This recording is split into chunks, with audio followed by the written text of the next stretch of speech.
bërë kërkesa politike që të jenë ato të kënaqshme ndaj një pushteti ekonomik të caktuar që ishte atashuar pranë zotit Veliaj. Prandaj them pak në mënyrë të gjerë këtë gjë.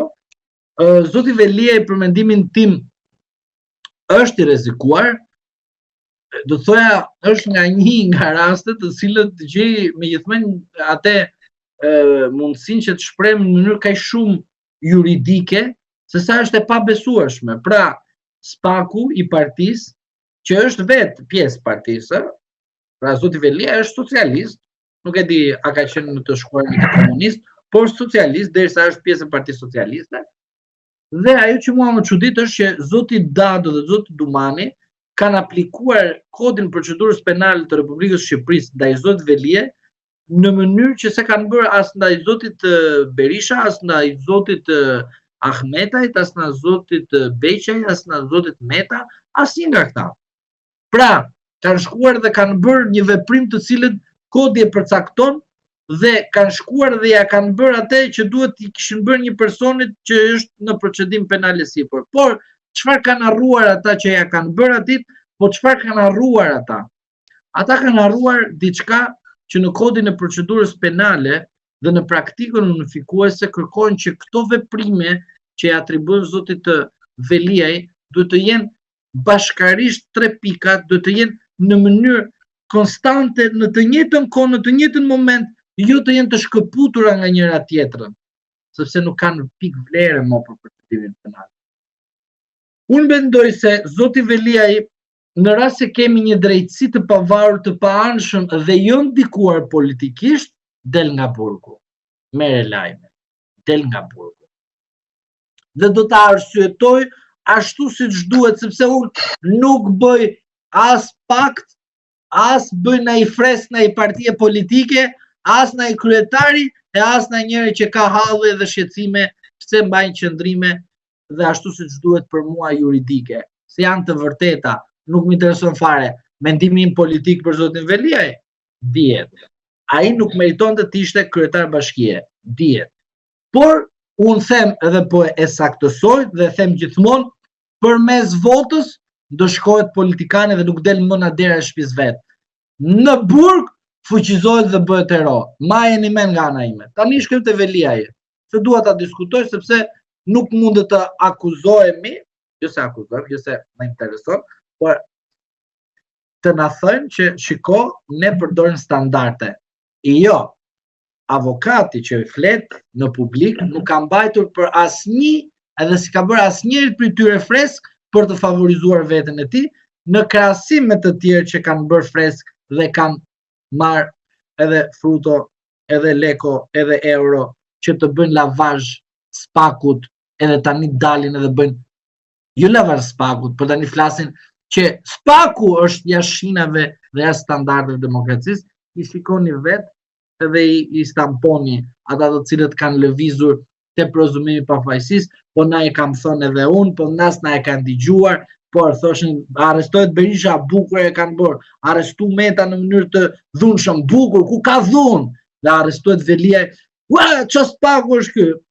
Lere, se do dalin edhe ata nga dalë. Tani shkojmë te zoti Veliaj.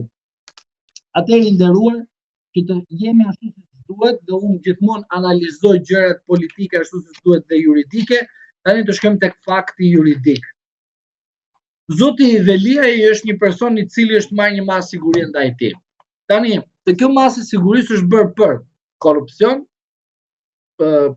pastrim produkteve dhe veprës penale dhe mosdeklarim të ardhurash. Te pastrim produkteve dhe veprës penale për mua ka ikur me kohë, nuk hyn punë për zotin Veliaj. Për korrupsion pasiv dhe masa e tij sigurisë arrest në burg. Pse zoti Veliaj arrestohet në burg dhe zoti Abdyle nuk futet në burg dhe madje del edhe nga burgu në apeli? Është arrest shtëpie. Po. Pse zonja e tij është detyrim paraqitje dhe jo në një masë ekstreme arrest në shtëpi? Për shkak të fëmijës.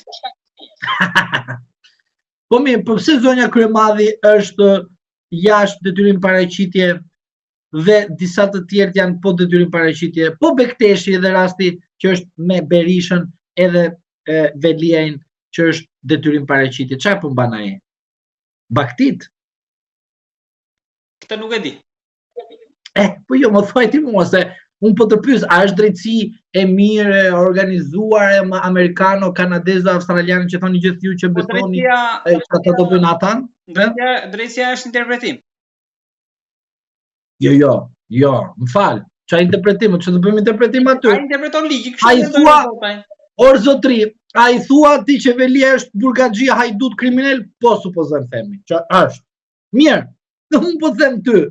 Po si ka mundësi të këto maza sigurisht që këta janë një grup, njëri ma çon në burg, tjetri ma lën bën fresk, tjetri ma bën turist. Dhe vjen çdo muaj të jep deklarime dhe parat mode aty përpara pak. Tani kërkuesi, më dëgjoj nga, kërkuesi që vendos një masë sigurie, unë jam prokuroria i them gjykatës kërkoj që ndaj këtij vendos këto masa. Edhe arrest në burg është ekstreme që kërkon prokuroria dhe gjykata mund ta ndryshojë ta bëjë arrest në shtëpi, po nuk mund të bëjë për shembull arrest në burg. Gjykata, se ka të drejtë. Nuk vetëm të ndryshojë, të bëjë më të butë. Edhe unë po të pyes ty, Veliajn dhe të tjerë që janë të proceduar për të njëjtat vepra penale, pse duhet përdoret kështu? Për metën, pse duhet përdoret arrest në burg? Çfarë rrezikon dhe kujt i rrezikon Meta dhe Veliaj? Shikoj emra tani. Meta dhe Veliaj të jenë në burg. A janë të dy socialistë? Tani po, se Meta është komunist, vje socialist dhe akoma rroft partia është edhe ai. Por a janë të dy komunistë? Po. A janë të dy socialistë? Po. A janë të dy njerëz që në rast se bashkohen janë kundër Ramës? Po. Kur Berisha bëhet palë me Ramën për votu ligje, s'do bën dy socialista për të goditur atë që kanë brenda shtëpisë tyre. Pra këtu dalim avokat në koment fundit, me që në vazhdim të kësaj, ka diçka që e shqetëson Ramën me gjithë të pushtet, pra ka ndonjë ultimatum zyra, ndonjë mesazha, ndonjë kërkesa, ndonjë gjë që e shqetëson, pra pavarësisht gjithë i pushteti, ka diçka që e shqetëson? Po fal, ti ku më fut në burg ata të cilët nesër mund të marrin Partinë Socialiste, çfarë mos shqetësim më i madh se ky, çfarë mendon ti është? Pse ti mendon që zoti Meta dhe zoti Velia është në burg se kanë bërë korrupsion? Tani ti e din shumë mirë që ne na akuzojnë avokatët, kemi bërë korrupsion, na thënë korruptuar. Gazetarët i shajnë, policat i shajnë, prokurorët i shajnë, na gjithë na shajnë. Mirë. Tani, unë po të them, u desh spaku që tu kapshin këta që janë të korruptuar, dhe madje këta pas kanë bërë 9 raste korrupsion pasiv. Po mirë, po këta në një moment ku këtu i ka qenë rrumball kanë bërë korrupsion pasiv këta, të dy, përfshi dhe Berishën.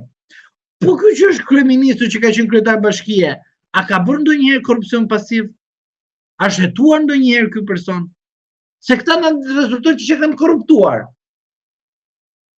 Pra, ne pas kemi një shenjtor dhe të gjithë këta që ka djalli i korruptuar.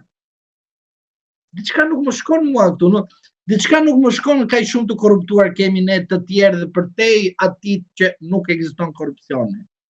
Sigurisht, për mua, përfshi edhe atë prezumimin pafajësisë është gjëja e shenjtë, që unë e kam thënë, nuk prisja të arrestonte Velia, thoshte standarde, jashinave që janë këto, ku i bëni ju si i bëni, të dalë viktimën aty duke i qa, duke bërë si ku për qaj. Pra, inderuar të shkojmë pak të rasti Veliaj, besoj se do ta analizojmë edhe këtë rast në një moment të dytë. Tani, këtu kam rastin e zotit Gëllçi, u arrestua në mënyrë spektakolare dhe rastin e Veliajt dhe merr gjyqtarja e gjykatës së lartë Albana Boksi, më duket se ekziston, mbi emrin e saj. Thjesht nuk e më mend. Po nuk e di asë gjyqtarja. Po nuk e di, po s'ka rëndësi, po është gjykata e lartë e penale. Më korrigjo kur bëj gabime. Se thash partisë. Më korrigjo. Tani këtu është rasti ti nga gjykata europiane të drejtave të njerëzit. Gjykata europiane u çudit shumë me rastin Gëllçi, sepse tha, mirë prokurori ishte i kënaqur me arrestimin në burg të zotit Gëllçe. Po gjykatë nuk ekziston në Shqipëri. Shkalla e parë, shkalla e dytë, shkalla e tretë, gjykata kushtetuese, dhe prisni të flasë gjykata e lartë për rastin dhe arrestimin e tij në mënyrë të paimagjinueshëm dhe madje keni shkelur prezumimin e pafajësisë, keni shkelur kovendat ju të reformuar. Ama, kjo është e tmerrshme. Dhe gjykata e drejtësisë europiane këtu, gjykata e drejtave të njeriut, faturën e shqiptarit, pagu 10.000 euro xhaxhi, ti që për qenë partinë që partia fut në burg njerëz. Pagoj, këtu i ke anglisht e ke, po do, merr dhe për teje. Xhaxhi teta, pagoj, se janë ato që kënaqeni. U arrestu, futeni kalbeni. Kjo ishte. Vjen edhe thot, zotri, nuk e pat ju, dhe vje dhe unë tani edhe ju them juve, me datën 8 korrik, kjo gjykat, që është gjykata penale partisë gabim, gjykata kolegji, e ka me emërtimin kolegji penal i gjykatës së lartë, faleminderit, tani u kthedhova, duke parë faturën këtu, do të shqyrtoj rastin Veliaj. Tani lind pyetja, orë zotri, po pse ti merresh me gjyqtarin e cila do të merret me masën e sigurisë ndaj zotit Gëllçi? Ç'lidhje ke ti me këtë gjë? Se pikrisht trupi gjykues që të gjykoj rastin e masës sigurisë ndaj zotit Veliaj është trupi gjykues i Thomaj. Sot hajnë faturën e zotit Thomaj, i cili u fut barbarisht në burg. Kot, edhe madje duke i shkelë të drejtat e tij procedurale. Po pra emëron lirimin atëherë. Shiko, për mua, se unë jam avokat, nuk jam se ato budallë që janë edhe avokatë dhe mbajnë qendrim si budallë. Unë jam avokat, zotri, për mua të gjithë, kur nuk bëjnë vrasje, duhet të ndëshkohen nga apeli. Ose nga momenti kur vendimi merr formë të prerë, që personi thotë unë pranoj që të futem në burg dhe në shkallë të parë, zotri, se e kam bërë krimin. Po kjo nuk ekziston, shkojmë tek apeli që është forma e prerë. Aty zotri ke të drejtat procedurale dhe aty zotri merr shtëpin, valixhet, çat du shti veten, drobat futu në burg, zotri. Kalbu brenda sepse e meriton që e ke bërë. Por nuk mundet kurse si të bëjmë fatura, xhaxhi dhe teta, që kënaqen duke fut njerëz nga për burgje, edhe kënaqen që ka drejtësi, mirë, të bëjmë politik dhe të bëjmë karrierë duke fut njerëz në burg se kënaqen disa. Kur nuk e pranojnë këtë? As për Metën, as për Berishën, as për Veliajin, as për Ramën dhe as për një njeri nuk e pranojnë këtë gjë. Dhe nuk mund të jemi në mënyrë diskriminuese njërin të ma fusni në burg, e tjetrin ma bëni të bëj parad mode. Tjetrin ma fusni në arrest në shtëpi, dhe tjetrin ma bëni të... Pra, do të thotë që nuk quhet kjo për mua drejtësi. Kjo është thjesht një përdorim, një keq përdorim të shqiptarëve të jetojnë në varfëri, se kështu është Shqipëria, që është e gabuar. Dhe shqiptarët të thonë që ne nuk bëhemi si ky vend këtu, se na duhet një huaj, dhe të vjen një huaj dhe kapakun këtu, dhe të lënë 3 vjet pa gjykat lart, pa gjykat kushtetuese, dhe në fund fare shqiptari vret shqiptarin dhe ai tjetër shkon mbaro punë këtu se ka degeneruar gjithë muhabetin në këtë vend. Pra, duke marrë këtë si një referencë dhe duke e thonë, më falni zotri, spaku nuk është drejtësia, doni të inkurajon drejtësim, po zotri. Kush e respekton këtu pa ndikim politik partijak, pa ndikim emocional dhe pa ndikim që nesër mund të përfitojnë në një gjë e cila është pro ti dhe të përdoret si prezervativ nga pushteti, kush e respekton këtë, do të ketë gjithmonë respekt. Do jetë gjyqtar, do të jetë prokuror, do të jetë njëri që bazohet mbi këtë edhe jep vendimarrje dhe nuk ka ndikim dhe nuk përdoret si prezervativ. Po, ai nuk do gjej kur problem në të ardhmen e tij politiko-juridiko, thënë si të doni, gjatë kohës ku ushtron detyrën duke u bazuar mbi këtë akt. Por nuk duhet të bazosh dhe të mbështetës në takime e atyre që bën me ambasador, në seli diplomatike, duke na shitur ne raporte si ku përbënin atan në parandalimin e krimit zgjedhor dhe lanë Partinë Socialiste të bënte hatan në mandatet e 83 në zgjedhjet e 11 majit. Kjo nuk ndodh. Kjo nuk ndodh. Prandaj them, për mua Meta, Berisha, Beqa e të gjithë të tjerë janë thjesht sa për të kënaqur opinionin publik të jetoj me, më falni për shprehjen, me ignorancën, pa studiuar çdo rast një nga një. Dhe rasti i zotit Beqaj që u arrestua, rasti i zotit Ahmetaj që u arrestua, për mua janë kot. Se janë arrestuar për gjëra që s'kan lidhje fare me rastin politik. Janë arrestuar për gjërat sepse duhet të arrestohet. Është si puna e procedimit që zvarrit, hajde derisa të vi momenti sepse është edhe kjo ngarkimi i opinionit publik. Prandaj të dashur qytetar, ju të cilët keni besuar SPAK-un si një institucion i pavarur, i paanshëm, gjej atë si them momentin, t'ju them reflektoni, sepse SPAK-u punon si Hitleri. Hitleri ç'a bënte? Kur ishte momenti që duhet të mblidhej se kishte bërë hatan, ç'a vriste? Përkthyesit e vet, ushtarët e vet, spionët e vet, të gjithë vetët i vriste. Pse? Se nuk duhet të mblidhen prova të cilët bëjnë që tregojnë qartazi që ka prova kundër atyre që kanë inskenuar prova kundër të tjerëve, por në realitet nuk kanë qenë prova. Janë bazuar në mbi të shërbim. Prandaj, duke arritur këtë, duke thënë që edhe zoti Velia për mendimin tim meriton që drejtësinë që vetë e ka thënë që kemi një drejtësi të bukur, ti nënshtrohet asaj, po jo në këtë fazë, në këtë me sigurie, jo me këtë ekstremitet, për të lejuar qëndrueshmërinë e zotit Rama në krye të Partisë Socialiste. Jo.